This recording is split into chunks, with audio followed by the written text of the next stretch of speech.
kɔlɔ language, and today we are going to see the fourth one.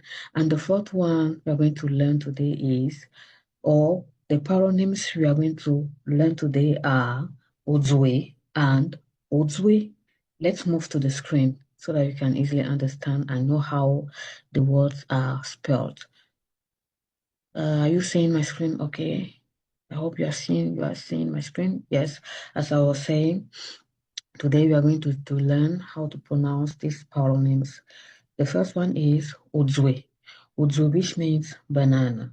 We have an example here, Madim odzwe, which means in English, I like banana. The second paronym is odzwe. Odzwe, which means an antelope. Examples, melam manudzwana. Melam manudzwe ana. I caught an antelope today. During our next class, we are going to see the fifth and the sixth paronyms we have in kɔlɔ language.